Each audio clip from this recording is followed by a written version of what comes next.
Good morning, good afternoon. My name is Fred Apple from Minneapolis, Minnesota. I will serve as the moderator of today's IFCC live webinar. I think it'll be an exciting hour and a half. Our title, Laboratory and Analytical Aspects of High Sensitivity Cardiac Troponin Assays, Views from the Committee of the Clinical Application of Cardiac Biomarkers. This is the first of three different webinars that the committee I chair will be partaking in. You can see our speakers here today. I'm just going to present a little introduction. Again, I'd like to thank the IFCC for the opportunity. The world we live in today, my slide here too, is we have a box on the left. Early in the committee's meetings, we met live. Everybody was smiling. There were no masks. And then the world did change in 2019, 2020. But our committee, which is still very successful, we meet almost every month by a Zoom meeting. And one of the Zoom meetings, we decided that it's time to have presentations so we can continue the message of our education mission. But I would like, you could read this as I read it myself, but I would like to thank my speakers today, Professor Collinson, Dr. Aakre, Professor Hammarsten, for their presentations. I think you'll gain a lot from them. And of course, I'd like to thank Dr. Faraz Tai for coordinating this webinar, and I apologize if I mispronounce your name, and for the IFCC for offering this tool of e-learning. But importantly, in addition to this webinar, this is a new announcement. The IFCC is pleased to announce that it's making 3 cardiovascular disease adapting learning courses available to participants. These courses have been prepared by Dr. Lee Zha and myself. Lee Zha's from Boston Hospital. And they are based on the concepts of adaptive learning, closest to you can get to really personalized education. They can help you access your knowledge in this important area and research to maintain competency in it. And the resources will be found on a link at the end of this presentation. And there's over 100 courses on different topics that are available in laboratory medicine. These links will be provided. So you can register from the links, which will be provided at the end of all talks. It takes about 30 seconds. And the beautiful thing, it is free. Also, remember that if there are unanswered questions at the end of all the speakers, will postpone questions to the end. We will do our best to email responses. Also, you will receive a certificate of participation at the end of questions. And last, that this on-demand content will be available in short time, and you'll be informed by an email. All right. As I said, this will soon be one of many free webinars that will be announced by the IFCC. And I wish you all, I'm not saying goodbye, but I wish you all good luck and hope we learned something from today. But a couple introductory slides. Really, everything with troponin we're talking about today is predicated on its standard use as the biomarker for not only the criteria for detection of acute myocardial infarction, but the criteria for detecting myocardial injury from any source. So this marker is incredibly important to understand if we're going to be using it, understand the analytics, which the 3 speakers will address to today, and how we go about implementation. I'm just going to show 2 slides, and I'm just going to touch on, because I don't think any of the speakers are going to touch on this, as we move analytically into improved high sensitivity point of care assays. And if you look at the IFCC has a website that shows all the contemporary central laboratory instrumentation, high sensitivity, and point of care contemporary and high sensitivity. Always remember these tables are designed and presented from the data presented by the manufacturers. Some claim high sensitivity on plasma, some on whole blood. So I just want you to be aware to read the fine print carefully when you go to look at this. And finally, I'll show you one data slide that shows a paper that I was part of that looked at how we define normality from multiple cardiac troponin assays, INT, that are high sensitivity by multiple manufacturers. And I show this slide because this is the first data I was involved with that actually shows a true whole blood point of care assay that does 2 things that meets the criteria of high sensitivity. One, it has a ability to measure over 50% of normal subjects in males and females. And two, we see a 10% imprecision at the 99th percentile. So back to today's presentations. It's my pleasure to introduce and honor and introduce a dear friend of mine, Professor Paul Collinson. Paul has been on the committee for, going on probably, this is our probably 12th year of having a task force, which would transition to the committee. And Paul's going to present challenges for implementation regarding cardiac troponin. And I'm going to stop sharing and turn it over to Paul.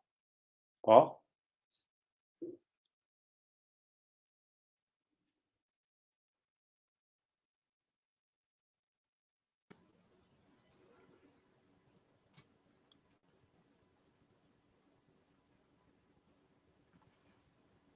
Okay, thank you very much indeed for that introduction, Fred. I hope you can all hear me. I'm going to start with a shark, as I always do, because this is one of my hobbies.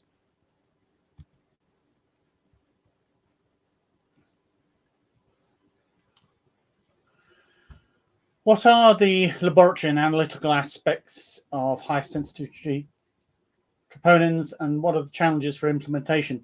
I'm approaching this very much from the perspective of being partly a clinician as well, partly a laboratorian. And these are the issues that we've come across when we have been attempting to put high sensitivity cardiac troponin into routine clinical use in our own hospital, and in fact in the UK, where I've been advising the National Institute of Clinical Excellence's Advanced Access Collaborative on introducing high sensitivity troponin. Key questions here. What's different with high sensitivity assays? What pathways do we have and how do they work? What is the evidence, and what pathway should I use? And finally, what are the barriers to implementation?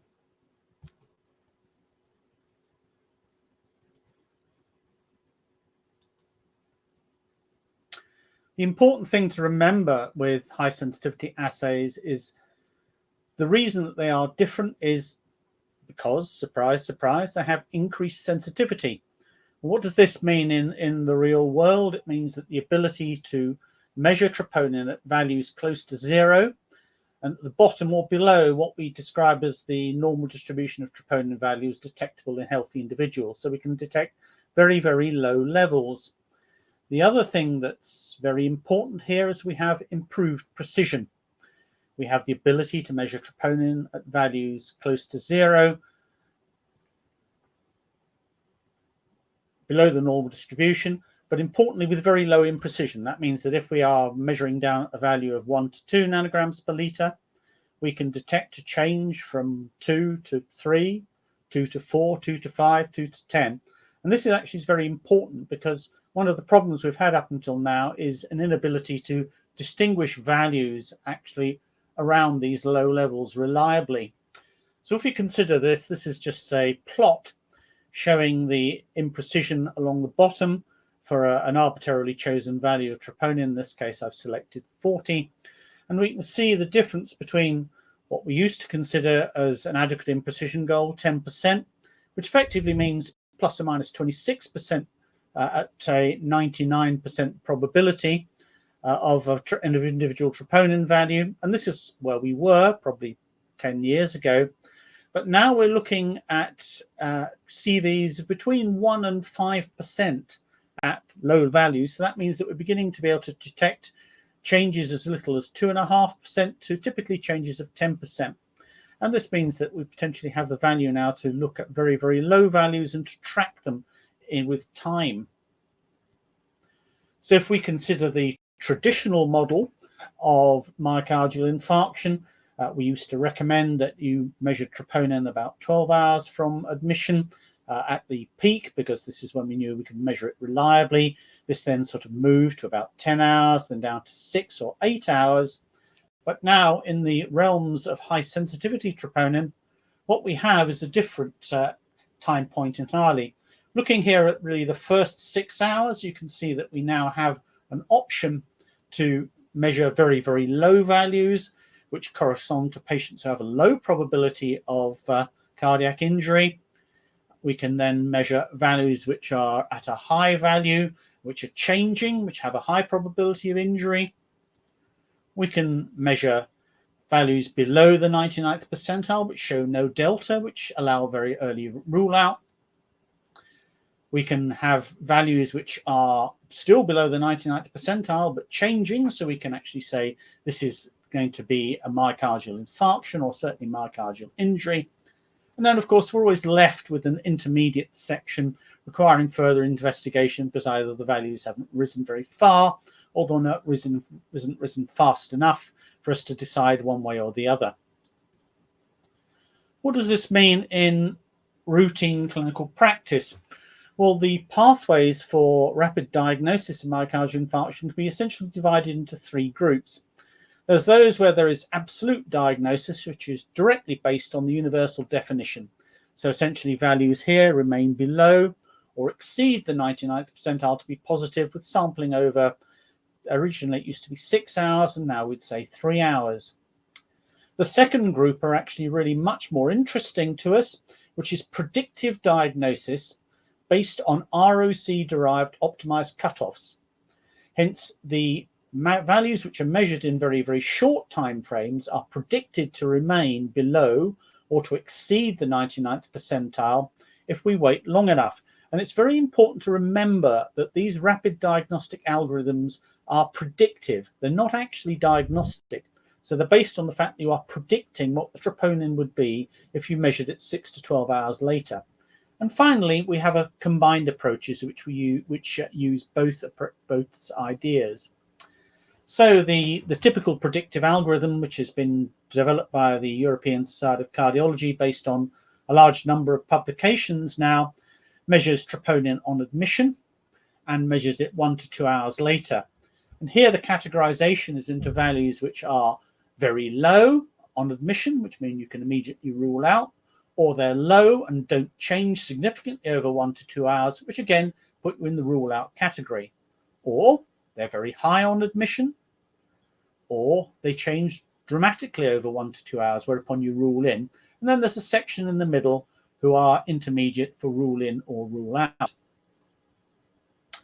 And the alternative approach has been the one suggested by the high stakes group in Edinburgh, where essentially they use a combination of the two.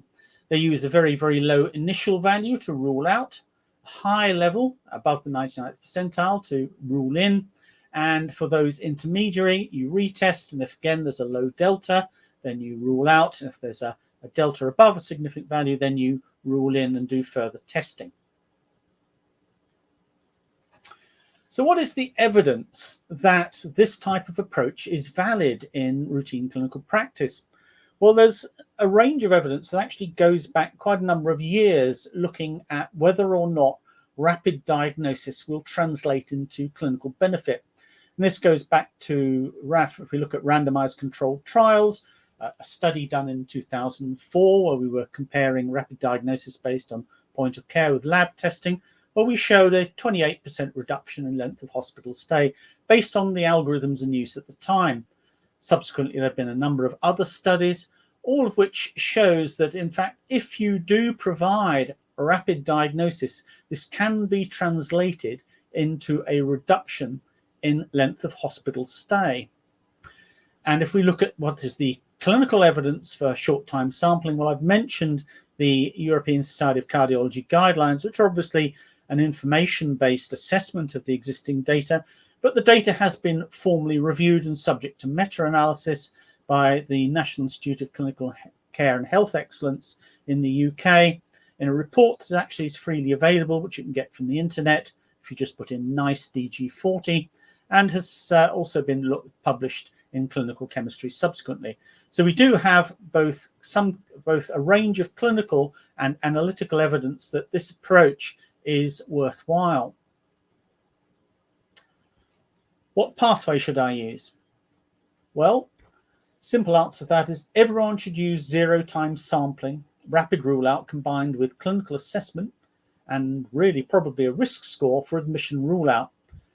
This is because of a number of reasons. The first, pragmatically, up to 50% of patients with chest pain can be immediately discharged on this basis, and this has been shown quite clearly in a number of studies. And finally, it's been shown to be safe in a prospective randomized controlled trial published by Ed Carlton in Heart. This approach, though in this trial they didn't in fact show any changes in length of stay, was shown to be non-inferior to standard measurement. In other words, if you did an admission measurement and discharge, or if you admitted all the patients and followed them up to 3 to 6 hours, no difference was seen in outcome. So this is a strategy which should be adopted by everybody who has access to a high sensitivity troponin assay. Then, what pathway should I use on serial sampling? 0 to 1 hours, 0 to 2 hours, 0 to 3 hours. And what would be the advantages and disadvantages? Well, if we think of the barriers to introduction of rapid diagnosis, they are essentially clinical, they're logistical, and they may be analytical. Although Kristin Aakre is hopefully going to be able to discuss this, although she's not personally a barrier to implementation. So what are the barriers? Clinical barriers, inertia. If you look at the measurement of CKMB, even by mass measurement, quite a lot of hospitals still retain this. And when people are queried, why are you measuring CKMB in the era of troponin, they say, well, that's what the clinicians want. You also have the problem of liaison with emergency department staff, and also the need for a local champion. This means you've got to have somebody in the lab who's been pushing for it, somebody in the cardiology department who supports it, and someone in the ED who wants to take it forward. And remember, how many psychologists does it take to change a light bulb? None, because the light bulb must want to change. So, logistical barriers, turnaround time. We talk about a 0-1 hour sampling protocol. Well, it's very, very difficult for the average laboratory using standard laboratory instrumentation to achieve a turnaround time of 60 minutes. And so what's been suggested is you use a 0-1 hour protocol, but you send the first sample to the lab immediately and then send the 1 hour sample, immediately do it and wait for the result. But the problem is, human behavior being what it is, people will tend to wait for the result of the second sample. So you have the disadvantage if you're not getting the improved turnaround time in terms of clinical implementation. You are not getting the benefit of an immediate discharge on the basis of the 0-time sample. And I pragmatically, and this has been confirmed with our experience in the UK and in other centres, have implemented a 0-2 hour protocol because all of these pitfalls. There's also the question of the local population. The algorithms seem to work best if you have the first samples taken more than 3 hours from first presentation, although there is some evidence that it does work well in people who present early. But the algorithms are certainly less accurate in early presentation. The evidence base in people with presentation of less than 3 hours, especially less than 1 hour, is less extensive. So it's going to so the local population is. If your local population gets a bit of chest pain and comes immediately to the emergency department within 10 to 15 minutes, these algorithms may be less appropriate. You need to validate it. And finally, you do need to have a local pathway. This is very, very important because it is the impact of the local pathway on patient flow which will determine whether provision of rapid diagnosis makes a difference or not. And this was shown in one of the randomized controls trials, Ryan et al., where they found that the impact of provision of rapid diagnosis, in this case by point of care, was process dependent. This was point of care in the era before high sensitivity troponin.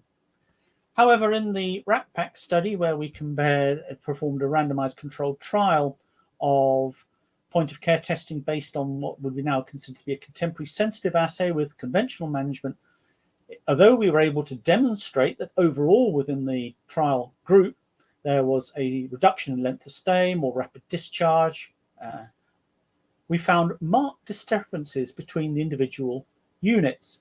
And this will illustrate to this here. Here are the 6 centres which were participating. They all used exactly the same protocol for the trial, which is that anyone who was admitted was randomised to either conventional management, as they were currently in use, or rapid diagnosis using point of care, which was based on admission and 90-minute measurement. And look at the differences. Barnsley, the dotted line here is the conventional management. The solid line is point of care. Barnsley, huge difference in time to discharge in hours. Plymouth, almost no difference at all, because here they were actually already using a 0-2 hour troponin-based algorithm. Edinburgh, marked difference. Leeds, some difference initially, then reducing. Leicester, almost none. And Frenchay, if you were arrived initially at the beginning, you were discharged rapidly, but then all of a sudden it seemed to take longer. And this was because anybody who remained in the hospital here more than 12 hours was actually transferred to another unit. So this really goes to show that you have to have a protocol in place where the provision of biochemical testing is the rate limiting step in patient management.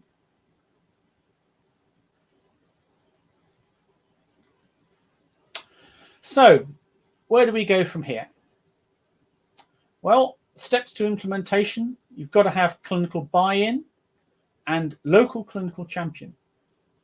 You have got to have an agreed protocol that will utilize more rapid provision of results and turn this into more rapid clinical decision making. It's probably a good idea to have a proof of concept study to ensure patient safety. At St George's, what we did was we implemented as an interim step, went from a 0-3 hour algorithm to measuring troponin 0, 2, and 3 hours. And then we compared the results we would have obtained with 2-hour sampling with the results we would have obtained at 3-hour sampling. And what we found was that the classification based on 2 hours was identical to that based at 3 hours. And as we were comfortable that this would actually work well with our own population. Now, of course, we have to have the question of laboratory infrastructure and capability. And this is where, as Fred mentioned at the beginning, point of care may come into its own, because it is my belief that we'll only be able to deliver really rapid discharge based on 0-1 hour sampling when we have point of care testing that allows high sensitivity testing in whole blood. So in conclusion, rapid diagnosis based on high sensitivity troponin should be provided by any laboratory with high sensitivity cardiac troponin capacity, and that an admission rule-out strategy is both safe and cost-effective. However, dialogue with clinicians and an agreed protocol is essential. No protocol, no benefit, and you should audit the use of this protocol. So we'll finish up with the last picture, and yes, they're all my pictures of sharks. Thank you very much indeed for your attendance. Thank you, Paul, very much. I think we are going to hold questions till the end. Everyone can hear me okay? Thumbs up. Unfortunately, we're having some technical issues with our second speaker, Kristin. So I think we will move on to our second speaker, being the third speaker. We're honored to have and really happy to have Professor Ola Hammarsten from Sweden. Ola is the senior physician in the Institute of Biochemistry in the Department of Laboratory Medicine at the University of Gothenburg. And he has been a member of our committee for about 2 years. He's been well known to all of us and a colleague in this field of research and science, both applied and basic science. He's going to talk today about a new initiative we've taken up in the committee and a favorite research concept of his own about assay interferences, particularly focusing, I hope, on macro-troponin because we're still trying to figure out what that is, right, Ola? Yes. Please take it away. Share your slide. Yeah, thanks.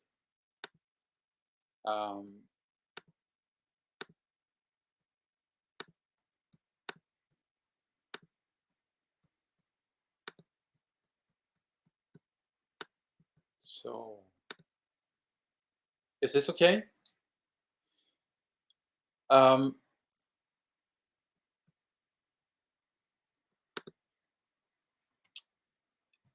Yes, my name is Ola Hammarsten, and I am a recent member of the IFCC CB group.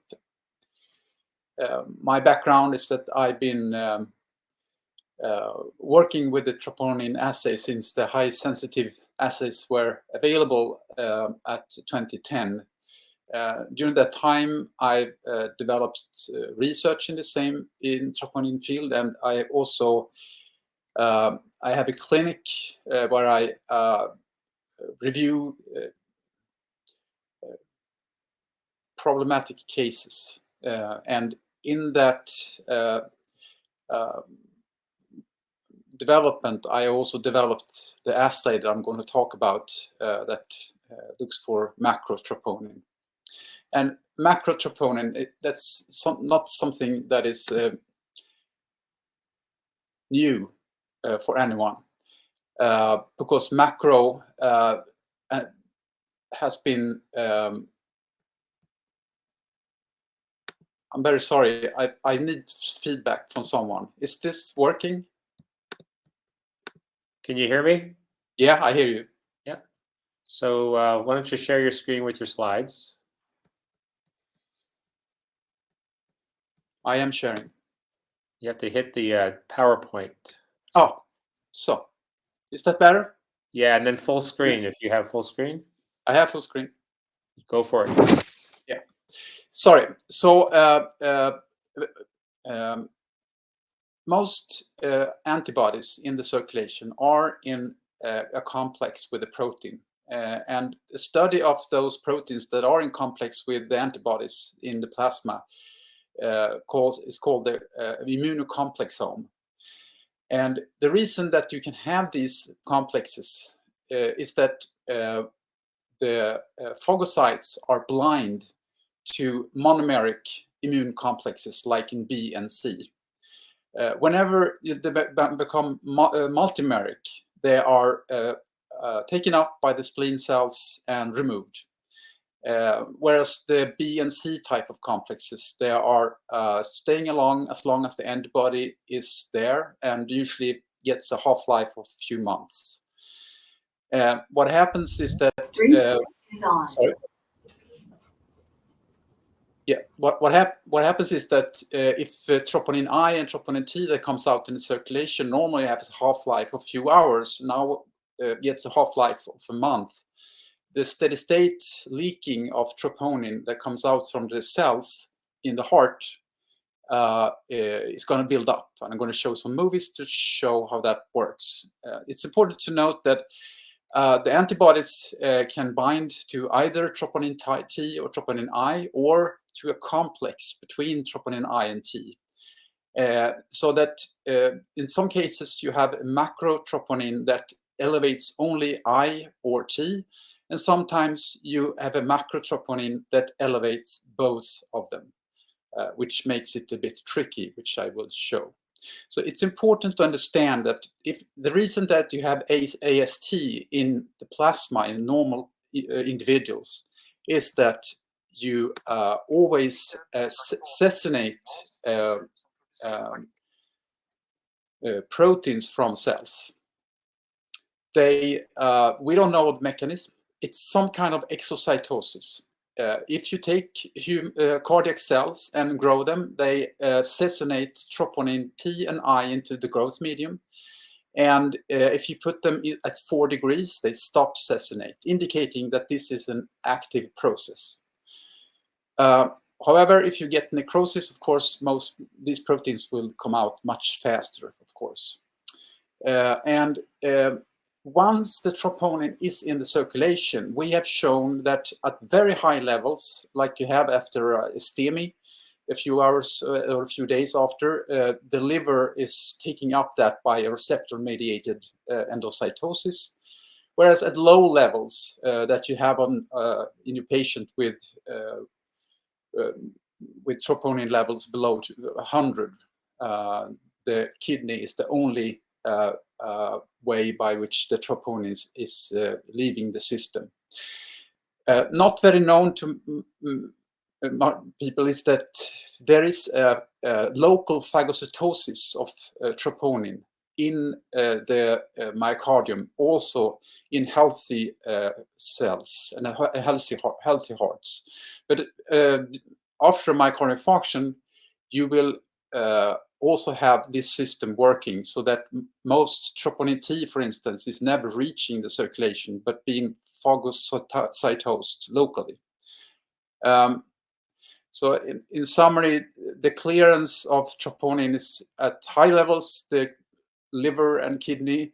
The liver is much faster than the kidney, so the liver is working, it's going to dominate. But when the concentration becomes too low for the receptors to bind in liver, then the underlying slow kidney clearance dominates.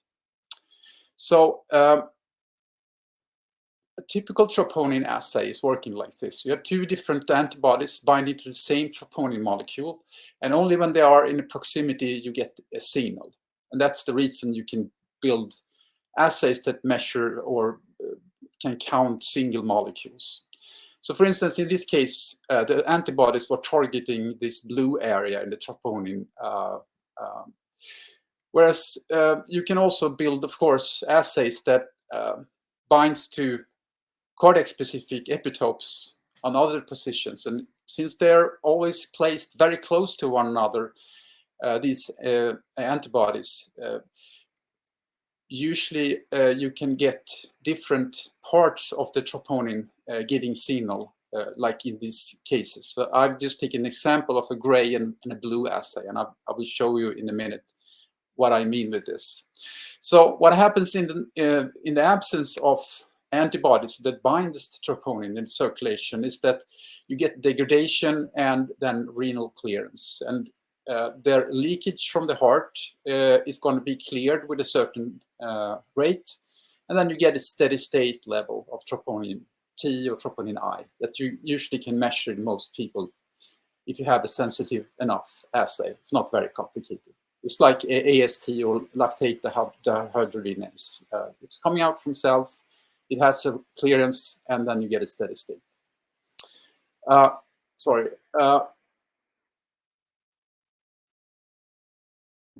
in the presence of antibodies that binds to the troponin, you will get delayed clearance, like I indicated before. So if the patient has antibodies that binds to a certain part of the troponin molecule, you will get a slow clearance because these fragments will not make their way through the kidney.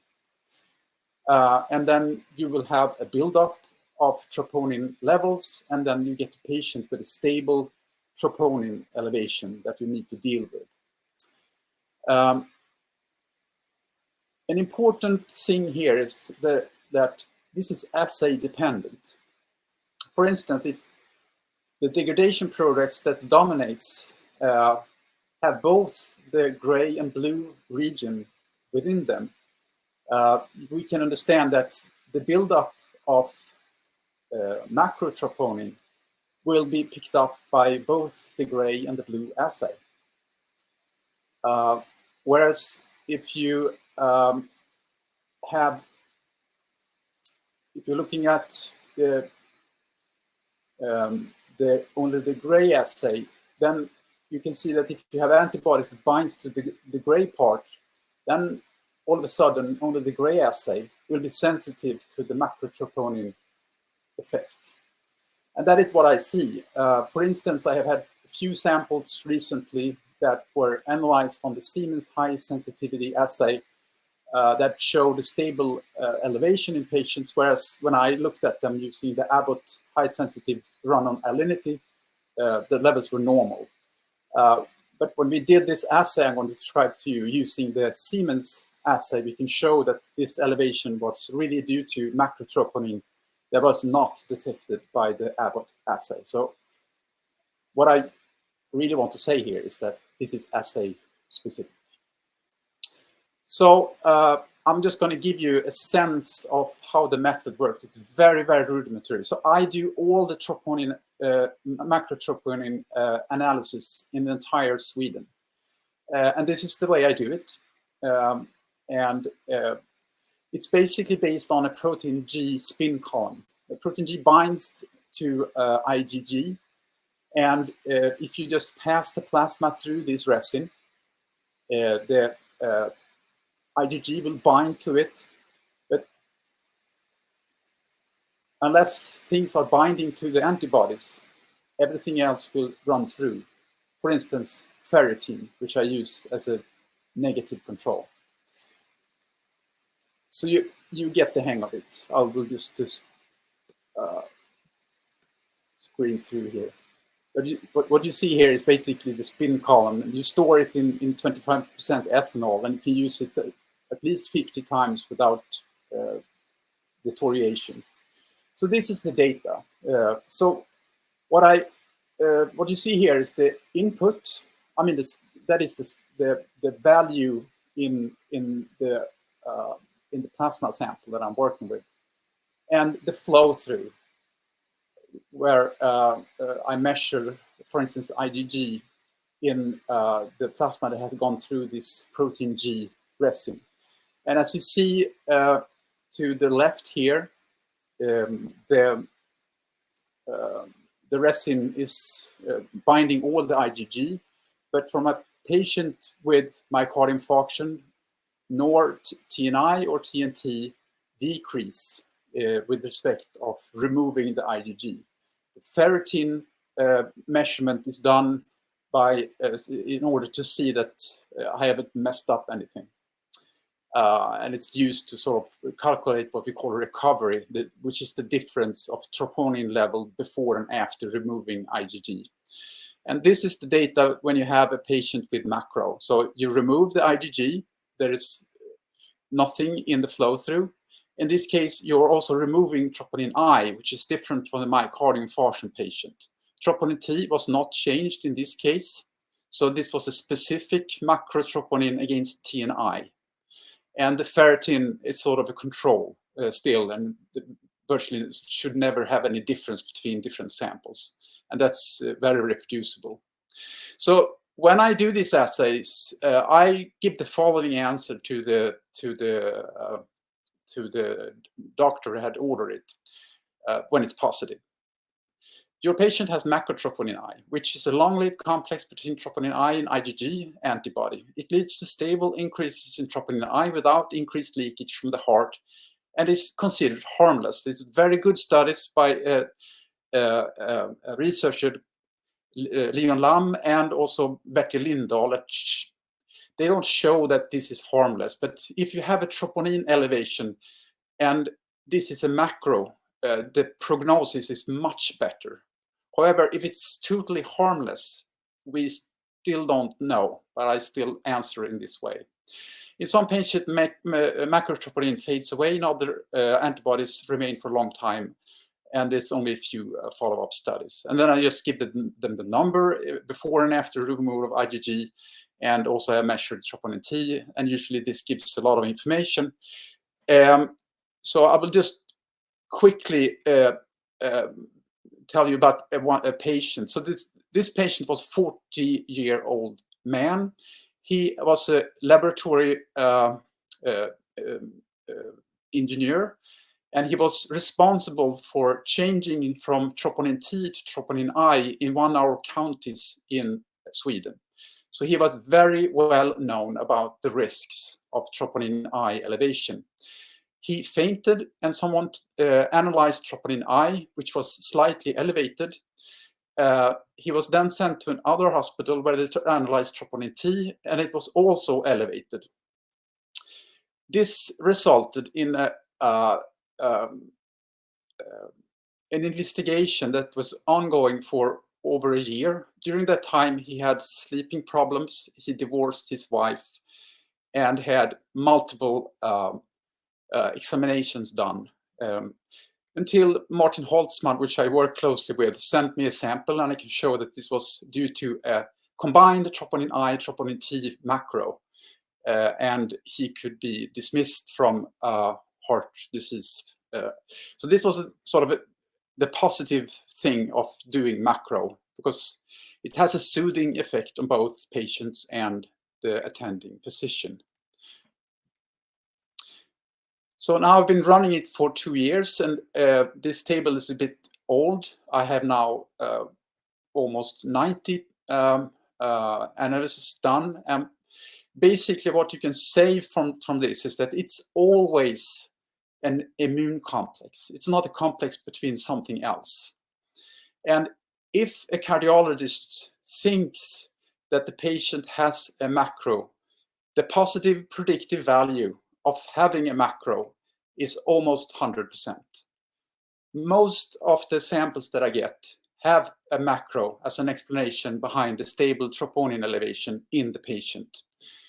The only way to get the positive predictive value close to 100% is by undersampling.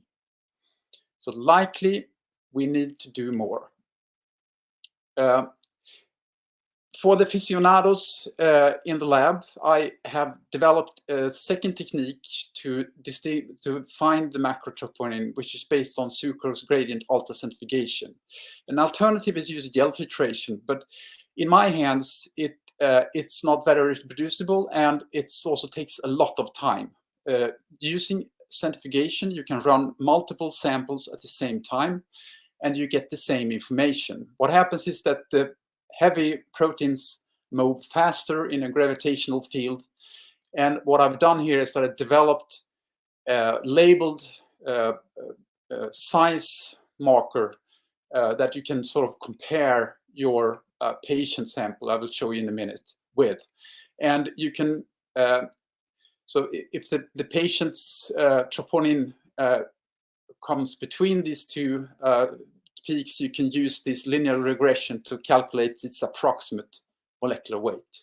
Why is this important? Well, the molecular weight of troponin that comes out from myocardial infarction, or if you measure it in patients with other reasons for troponin elevation that comes from the heart, for instance, myocarditis, it's degradation products, and the molecular weight is low.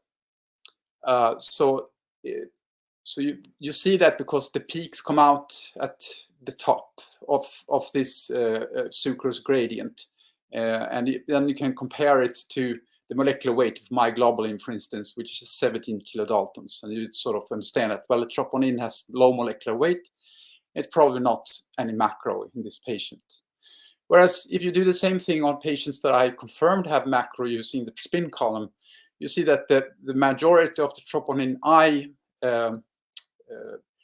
activity that you can measure in this gradient has a molecular weight that is even higher than IgG, indicating that this is, so you get very good separation. Finally, yeah, I'll skip this.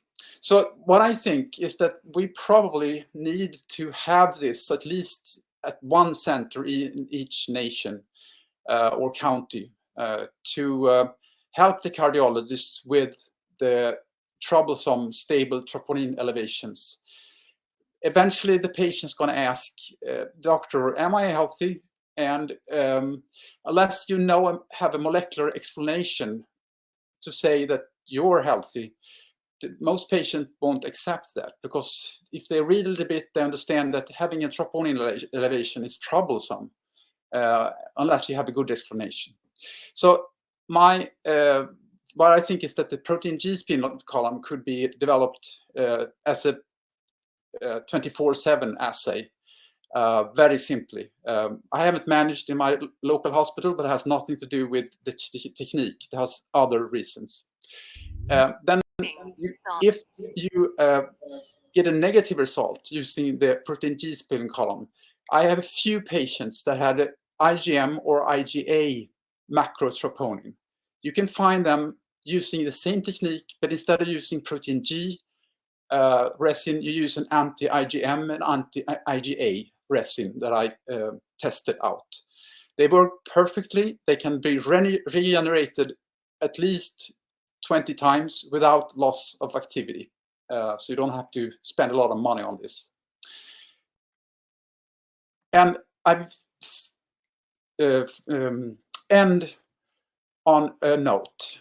One thing that is important for us that work in the lab is that we shouldn't scare the physicians too much about the interference problems.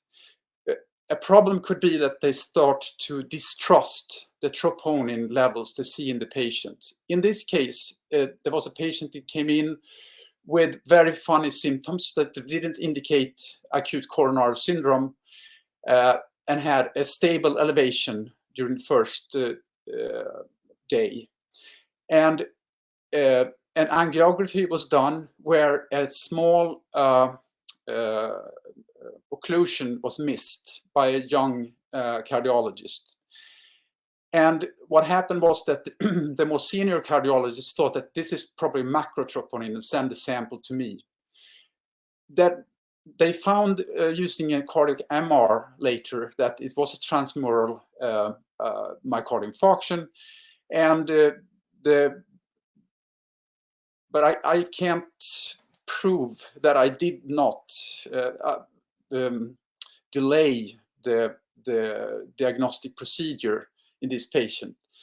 And the reason being that the senior cardiologist knew about my assay, and sort of he started to distrust the troponin. So that is, I don't know how to do this, but you have to understand that this must also be done together with people that really know what they're doing. Thank you. Thank you very much. You'll sign off your slides, but we do have our third speaker. She finally found her way, but maybe she went over the border to Sweden to get her internet connection. Kristin. So our last speaker before we take questions is Dr. Kristin Moberg Aakre. I apologize, Aakre.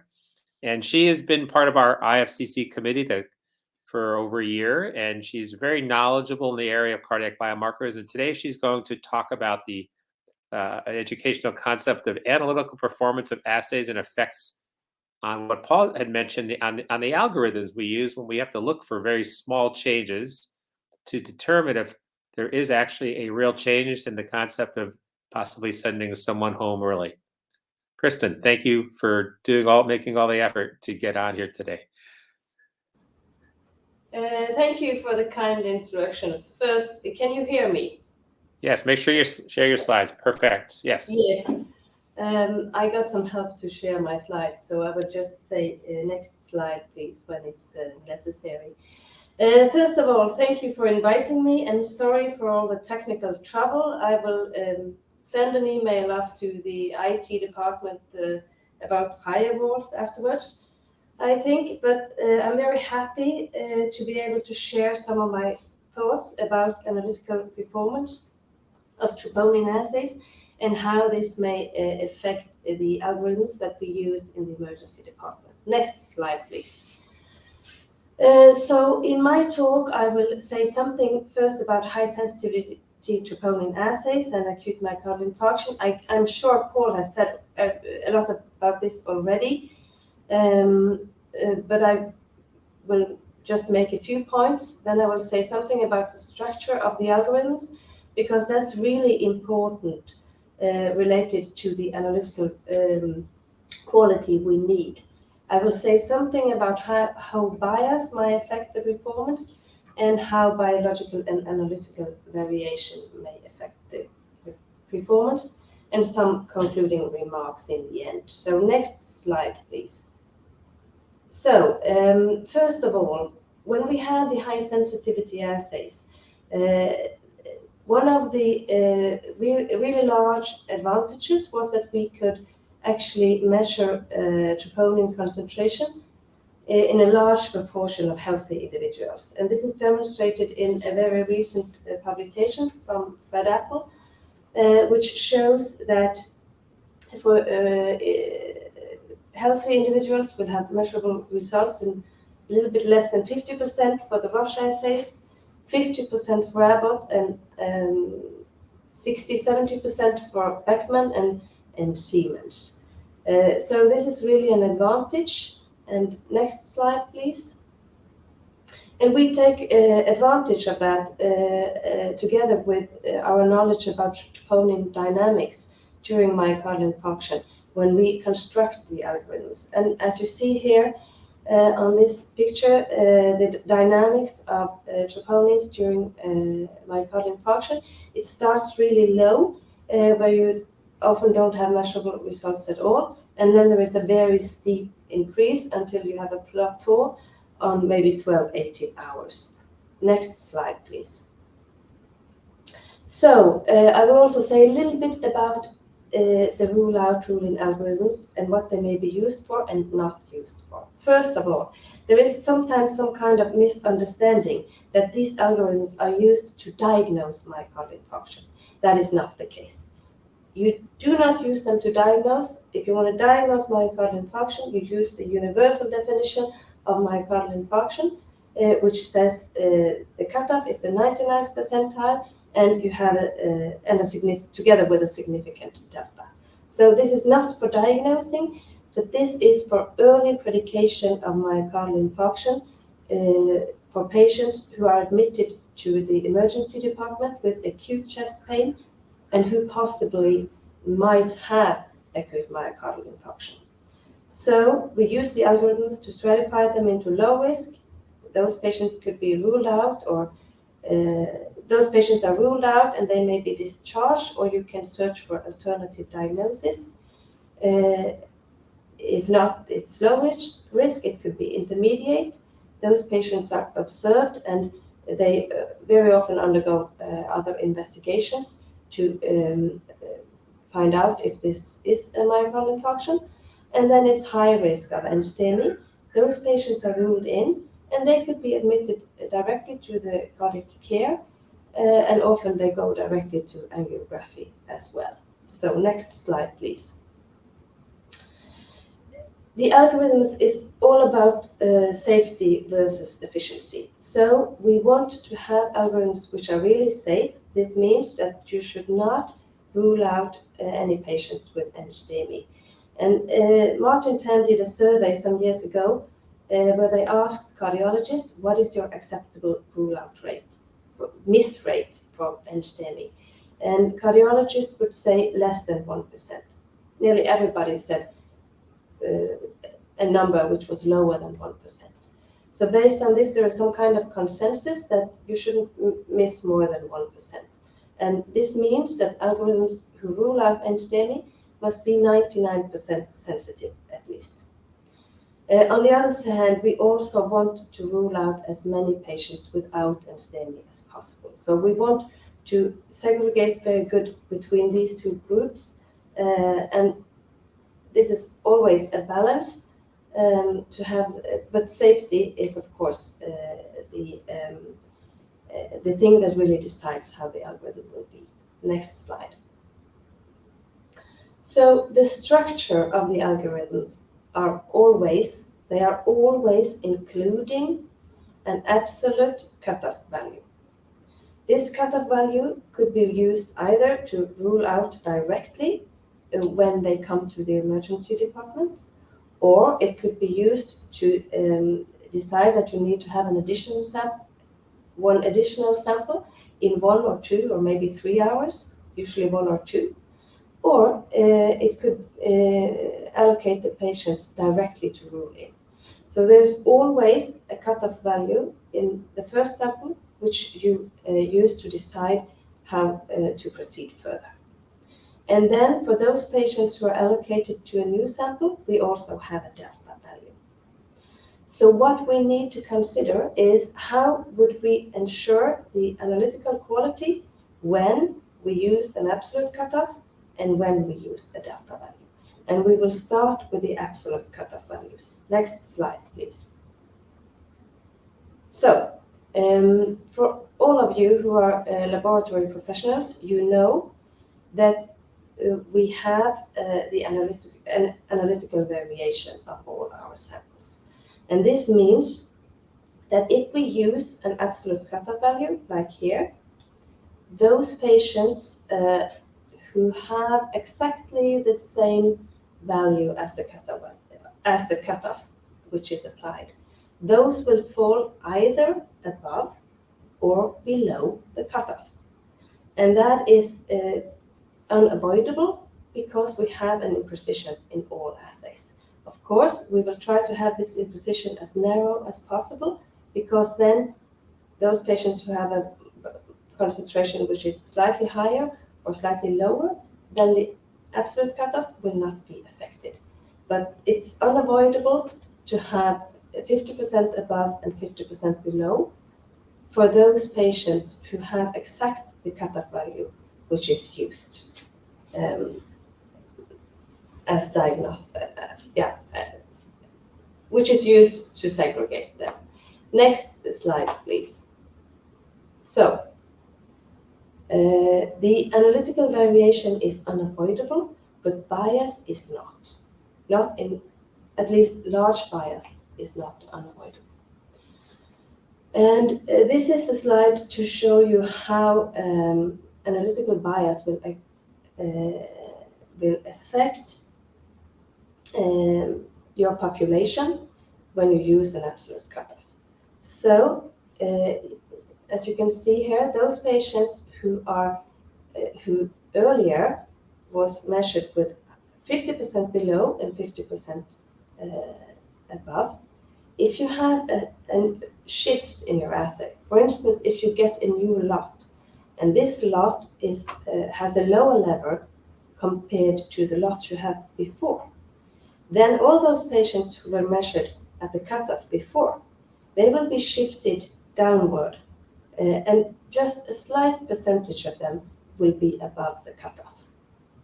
And this is, of course, a risk in these algorithms, because if everybody is shifted down, those who have a value exactly on the cutoff, if they have anstemi, there is a risk that they actually will be ruled out.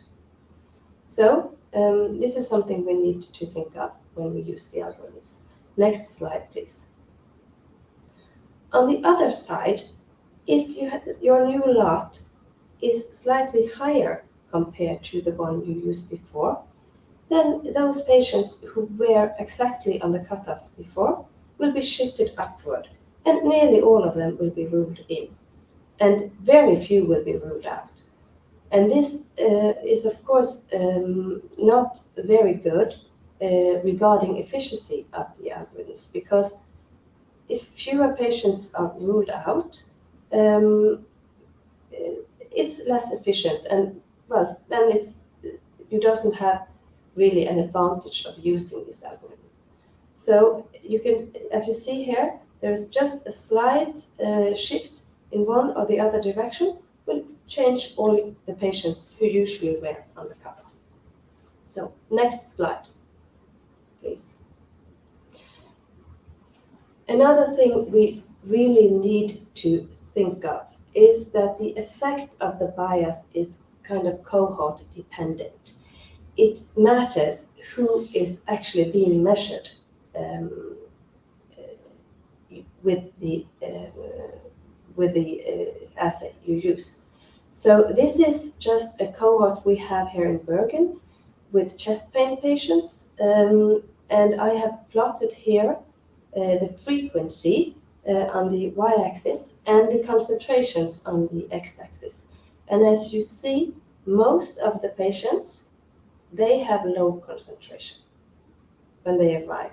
This is the admission sample when they arrive in the emergency department. They are admitted with chest pain suspected of anstemi. But most of them, they have very low concentrations when they arrive in the emergency department. The red bars here are patients without anstemi, and the little blue line on top there would be those with anstemi. And as you see, most of the patients have a low concentration.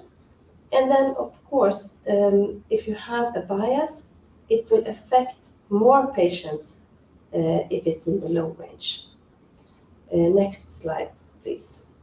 And if we zoom in on this figure here, we see that in the really low range, below 10, this is for troponin T, then nearly all patients have some other disease, not NSTEMI. So I would,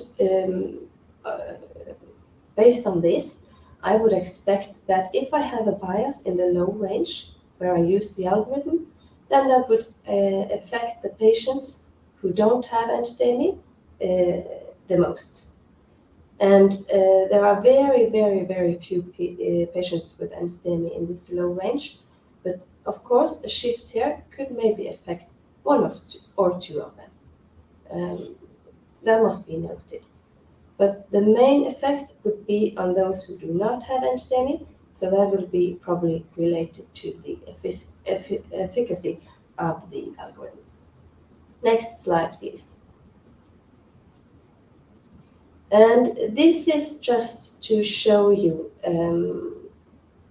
what bias you could expect for troponin assays. And this is a publication 2 years ago where we included internal quality assessment samples used for lot, which were used when we changed the lot. And there are some data on troponin I from Abbott and some data from Roche, troponin T. And as you can see here, whenever you change the lot, you have a small shift in your assay. And the total, and when all lots are taken into account, as you see here, the expected variation would be approximately plus minus 2 nanogram per liters. And this is going from the lowest results here are for Abbott, they are below 5, and the results for troponin T is going from approximately 5 and up to 20. So in this range of the assays, you can expect lot variations of plus minus 2 nanograms per liter. And this is, of course, something to be aware of when you use the algorithms where you have cutoffs of maybe 5, 12 nanograms per liter and similar. So next slide, please. I said that I didn't expect this bias to influence the safety of the algorithms. And the reason for that is just that there are so few patients with NSTEMI in this really low range. And I wanted to include this study from New England Journal of Medicine, which is kind of underlining this statement. Here they have looked at 15 cohorts, more than 22,000 patients. And what they show is that it is really, really safe to use these algorithms. You have in the inner circle here, you have the baseline cutoff values that are used. And in the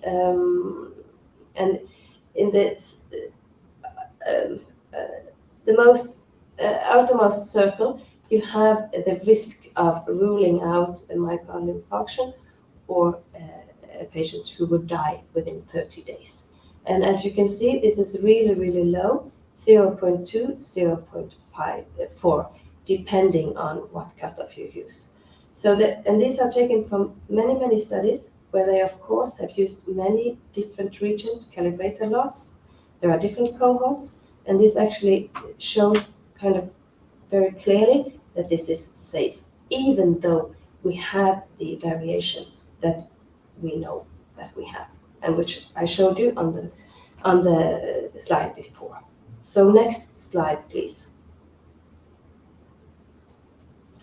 What actually is more likely to be influenced by bias is the efficiency of the algorithms.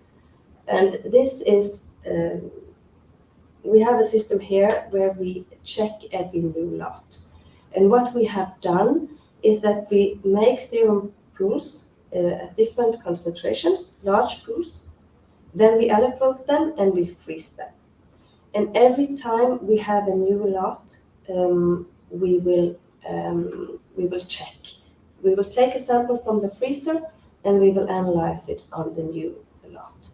And in this figure here, every vertical line is one sample being analyzed with different lots. And the one to the left is the lowest, that is approximately around 6 nanogram per liter. And as you see here, the lot variation will go from -2 to plus 1.6, 1.7. So it's there are quite large variations here. And I calculated how that might affect the eligibility of patients for rule-out from the emergency department. And if you use a concentration of 5, approximately 30% of patients would be eligible for rule-out if you have a low lot. But if the concentration increases, if there is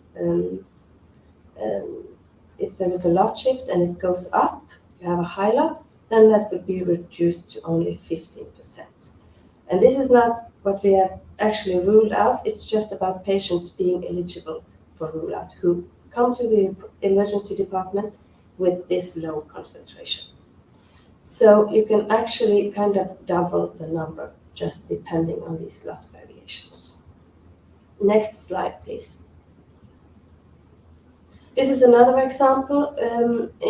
As I said, we have a study here on chest pain patients, which we have used to develop and validate rule-out and rule-in algorithms. We compared our results to another cohort with similar design, similar characteristics, and using the same assay. This assay, it's called Troponin I from Single-X Clarity System. It's no longer available, but I think this is a good example. In our cohort, the best cohort, the baseline concentrations for this Troponin I assay was 2.8. When we compared it to a European cohort, or we compared it to data from a European cohort, they had a baseline concentration of 2.1. And as you can see, if we used 1 nanogram per liter as criteria for rule-out, we would rule out only 9% of our cohort. So that's quite useless. We cannot use that cutoff. While in the European cohort, they ruled out 27%. So that's a much better performance and absolutely useful. And there can of course be differences between the healthcare systems, between the cohorts, and so on that we have not that we are not aware of. But I think it's kind of a good indication that, or there is a very good correlation between the way the baseline concentrations differ and the way the rule-out rate differs. When we come to rule-in rates, they are not difficult. They are not so different. And I think that is the reason. The reason for that is that there are much fewer patients who are eligible for rule-in, and also usually lot variations are smaller at that concentration. Next slide, please.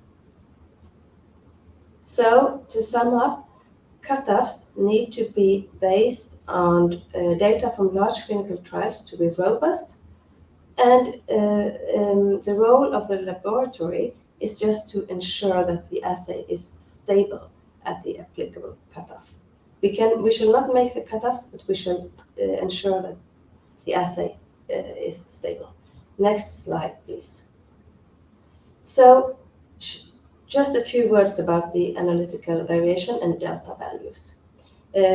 Next, please.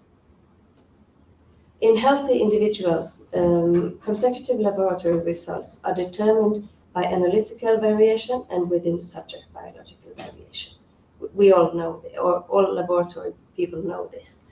We call this the reference change values, and we can calculate them, including uncertainty, the analytical, and the within subject biological standard deviation. If the clinician turns up on your doorstep and say, I have this delta value, which I think is clinically significant, and I think we need to be able to measure this delta value with a large certainty. You can just turn this formula around. Next, please. And you can calculate the analytical variation you need based on this formula.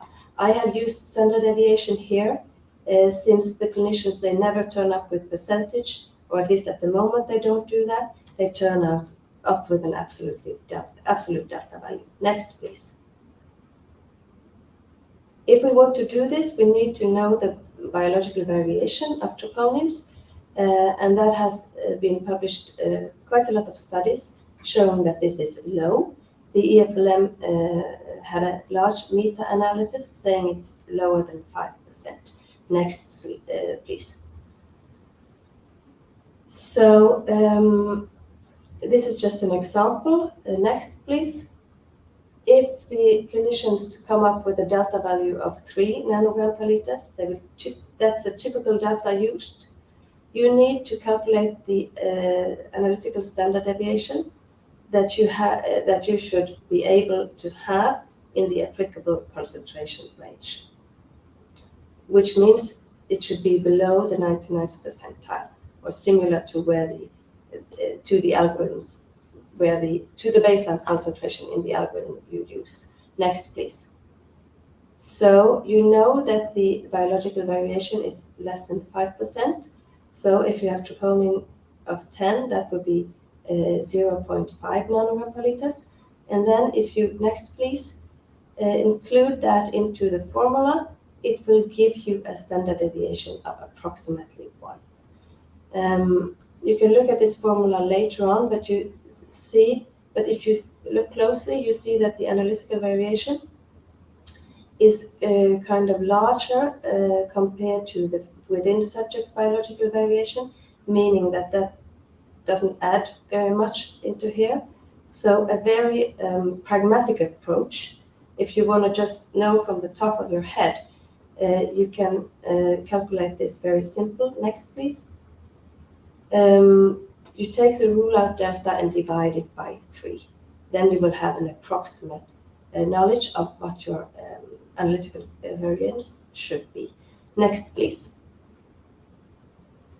So my suggestion would be for laboratories who deliver troponin results that are used in troponin algorithms in the emergency department is that you need to measure both the stability of the assay. You can use serum pools, as I already explained, and that you also measure the analytical variation, standard deviation, in that range where the algorithm is used. Next, please. So just to conclude, don't implement cutoffs or delta values that are not derived from large data sets and validated in multiple studies, and keep track of the quality of your assay.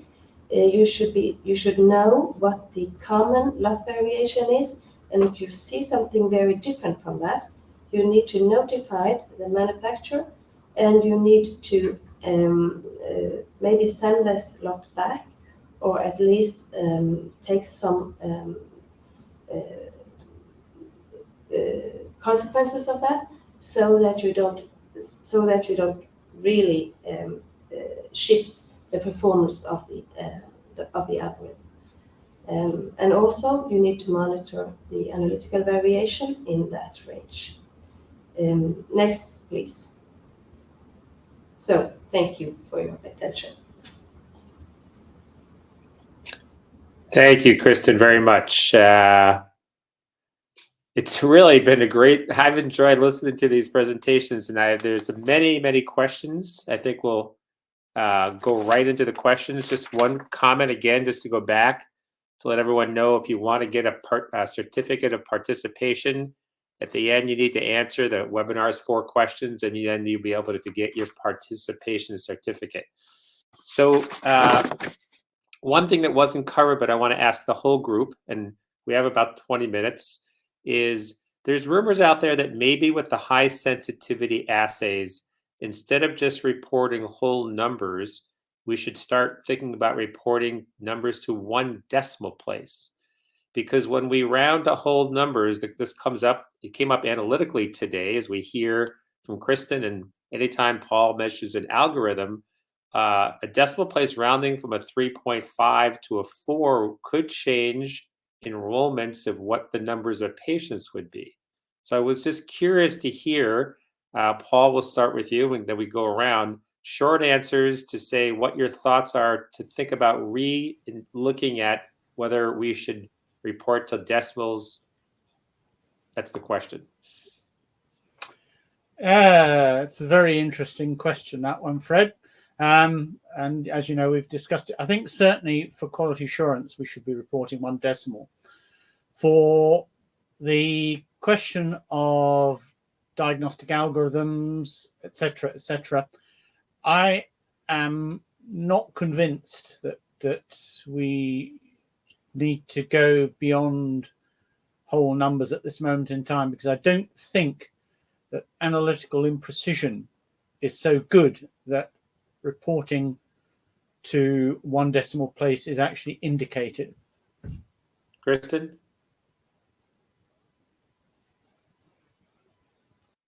Unmute, yeah. Yeah, I hoped you would not ask, because I have not made up my mind. I think at least I think that should be actually tried. We have a lot of data sets where we can actually modulate that and see if it makes a difference, right? Because I think you can just drive your or you do your statistics with and without 1 decimal, and you can check how much that would influence the results. My suspicion is that it will not influence very much, actually. So just as a comment, did you have a comment? My apologies. I think it's like you say, it depends on the assay. I can say that we have changed in our county to the Abbott Alinity system, and I can say that the quality performance is so bad, so that adding a decimal would be just wrong. But okay, when we use the Roche method using troponin T, the quality of the assay over time, with some hiccups, was in the range where I would actually start to think about having a decimal. Right. The one I'll end and we'll move on to the next question is the reason it came up also is when we do cohort studies and we're looking at rule outs based on Paul's baseline specimen or that algorithm of 0 and 2 hours, we found not surprisingly, rounding numbers actually classifies patients more or less, and often you will miss patients when you round up instead of up from 3.5 to 4. There's a group of patients in that, let's say that 3.5 is the limit of detection, and you report out less than 4, you miss patients that you would have classified.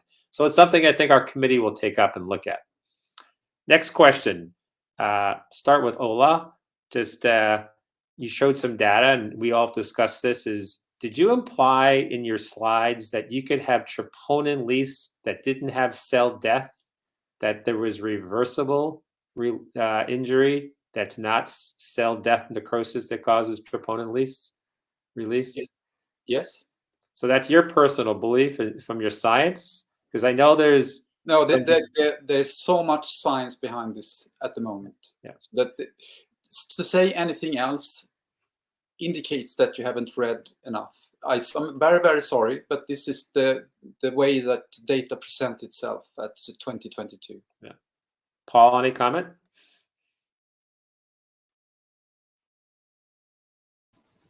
Yeah, I mean, we've known for a long time that there's a group of people who show a troponin elevation. These are, I mean, the one that comes to mind immediately is the marathon runners. And they have a troponin rise, troponin fall, and all the studies which have been done and all the follow-ups suggest that there's no, as far as we can see, clinical consequence of this, and this is not a necrotic mechanism. And that therefore implies that there is a mechanism of troponin release that isn't actually necrosis. Now, I'm not as au fait with the literature as Ola is, but certainly even from the early days, there was this suggestion that there was what we'll describe as a less well-bound troponin fraction that might come out under certain circumstances. Yes, I can just add something. For instance, like I said, when you grow cardiomyocytes, you always get an accumulation of troponin in the media and you can actually enhance that if you want to transiently by adding saponin that forms transient holes that we use to transfect DNA into, for instance, cardiomyocytes. The fact that they eventually, some of the cells actually express the DNA that we tried to transfect them sort of indicates that the DNA sort of came in through a saponin-mediated function.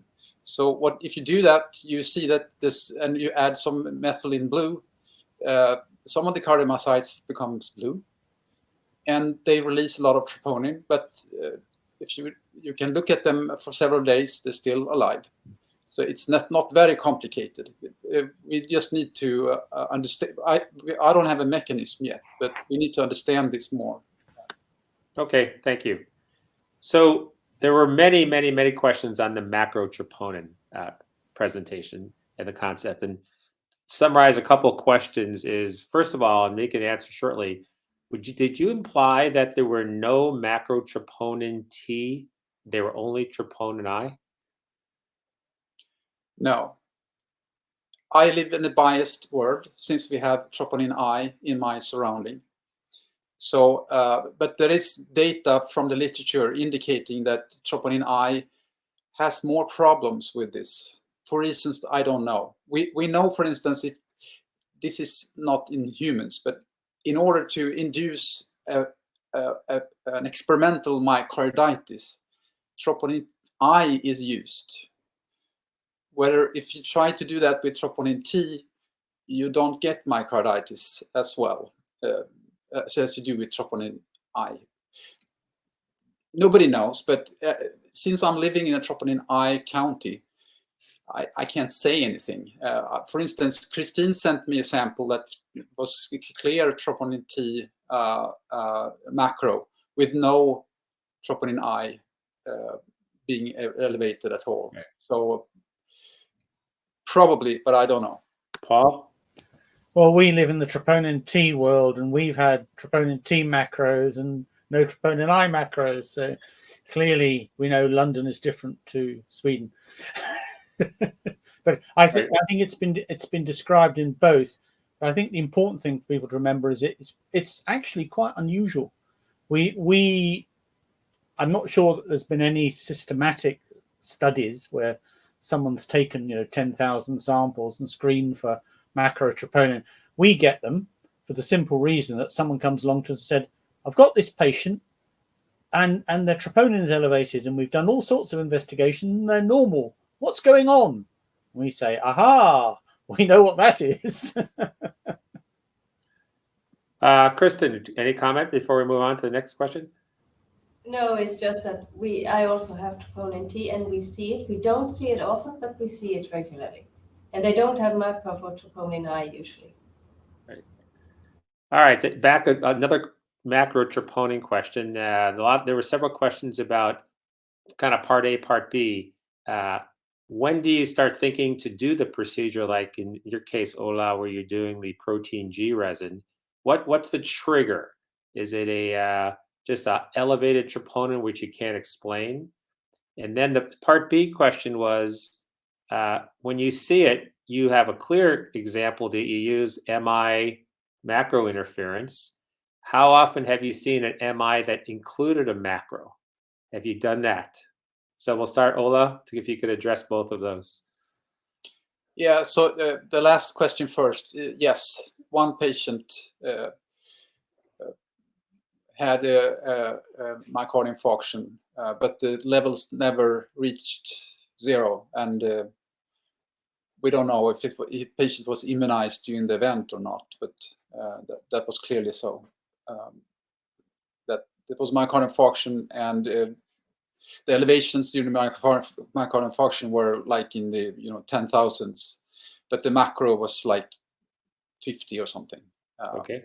A few weeks later. So it is known that the presence of antibodies against troponin, which has been examined a lot by Bertil Lindahl and a Finnish group, is quite prevalent. And studies from Leo Lam's lab that published in Clinical Chemistry in 2020, where he screened all troponin samples for macro, he could see that you could suspect macro in almost 50% of the cases, and that's and when I do this, I get the same result. If I take samples from the routine, and since we have a high sensitivity assay, I always have a measurable amount, and then I do my assay, and what I see is for troponin I can see that 90% of the troponin I is removed in at least 10% of the samples. Yeah. So my suggestion is this, that if you do this assay with the protein G, you will always get another troponin level when you remove, because of the dilution and interaction with the matrix and so forth. So I think that what we should do is that we should say that this should be a cardiologist's decision, and the patient should have an elevation that is significant, because the lower the value, the larger the difference will be when you do this assay. Yeah. So elevations that is stable, and you have no pressing other things that you need to examine, and then you go and do this assay. And the cardiologist must also understand that when you do the macro-troponin assay, you will either get a 1 or 0 result, that all the troponin is removed by the procedure. Okay. But what if it is 90% is removed? How should you reply? And that is I don't know the answer to that. Yeah. But we shouldn't screen. Yeah. We shouldn't screen. So one of the things that really for the audience to understand here is that our committee is working on to come up with a protocol to publish or to provide to the world on how to address this concern, both conceptually, like Ola just said, when do you do it? And then also here's a procedure that we recommend. Because the literature has different procedures, you'll get different incidences, and we have different assays. And I know from my experience with assays, and Paul and Kristin can comment, is that all manufacturers are trying to optimize what interferences can they get around. Like we had autoantibody interferences, and sometimes manufacturers have corrected their antibodies to get away from that. And now it brings up they have macro-troponin interferences, and they lose the autoantibody. So it is a complex protein, and how assays are designed make it quite challenging. We are short of time, but I wanted to give Paul and Kristin a chance to answer that last question. If you have any personal experiences on the questions on the macro incidences or things Ola just talked about. Well, I mean, I don't know. I mean, I just have this feeling that if you screen people during the acute event, you actually don't know what you're measuring.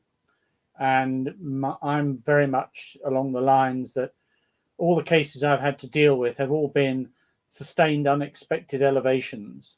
And if you have somebody who has a rising fall in their troponin, and you do a test and you find that 50% is apparently macro, my answer to the question would be so what? Because it's not going to make any difference to what you do to the patient's management. And it's only when the patient's management is affected, that you need to start looking into it.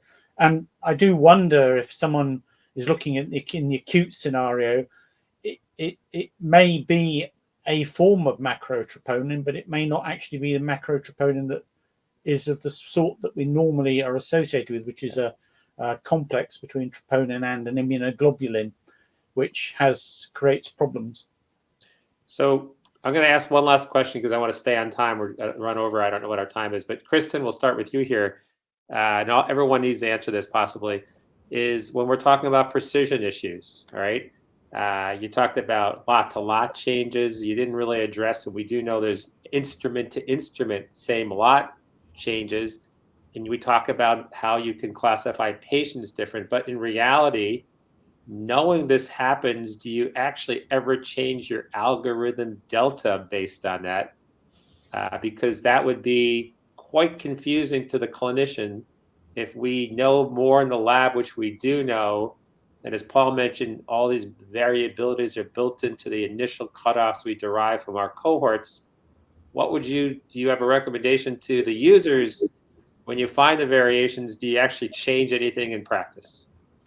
Well, I think for the delta values, it's not very likely to find a very large increase in the analytical variation.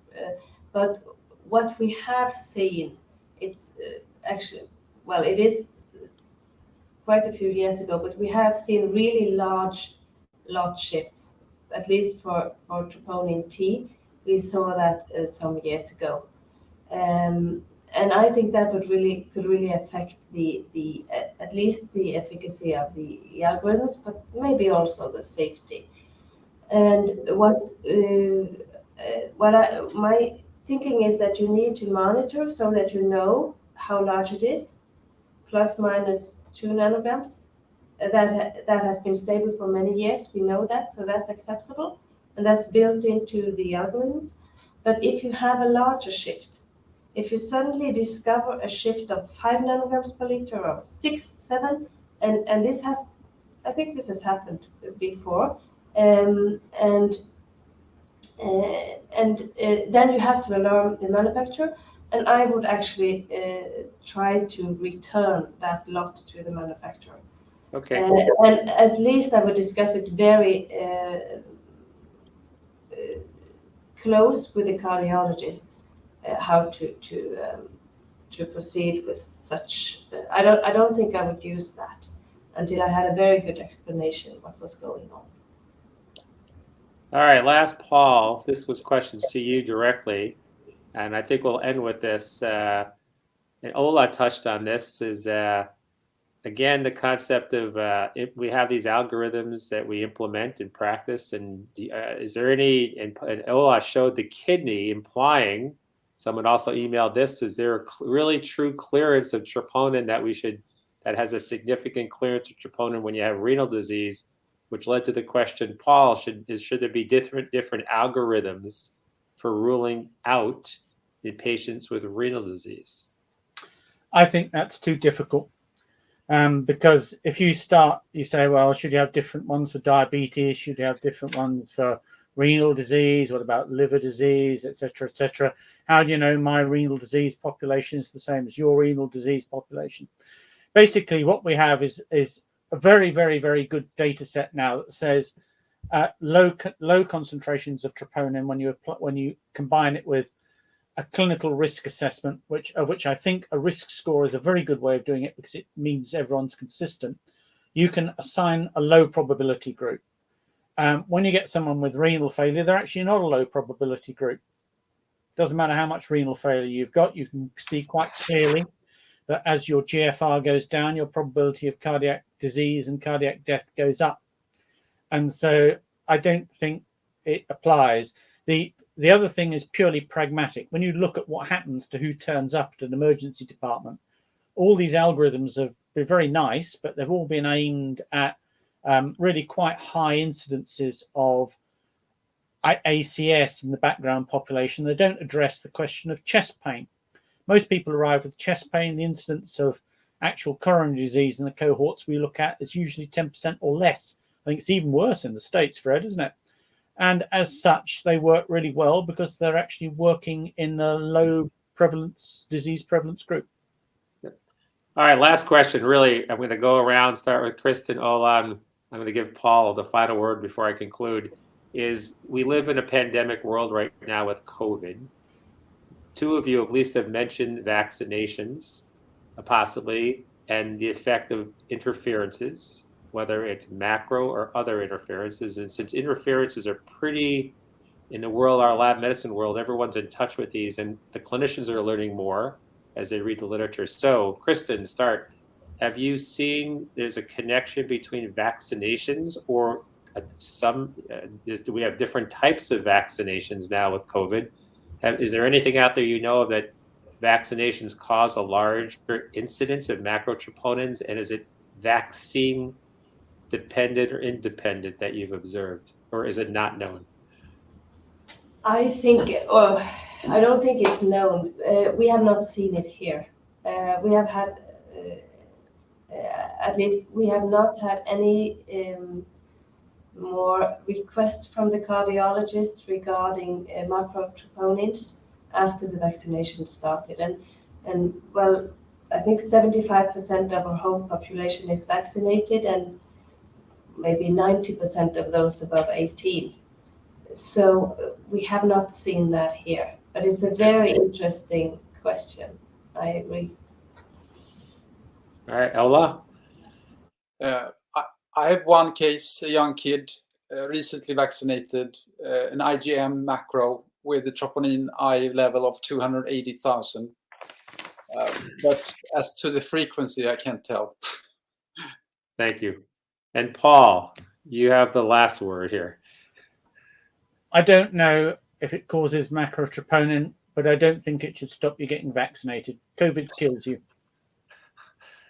Thank you. We're 10:37 my time in Minneapolis. That's keeping us just a little off schedule. Again, awesome presentations to all three of you. This will be posted on our website. And I want to thank again the IFCC and the organizers for giving us the opportunity to speak. And the organizers, I think we'll conclude now unless there's anything else we should do.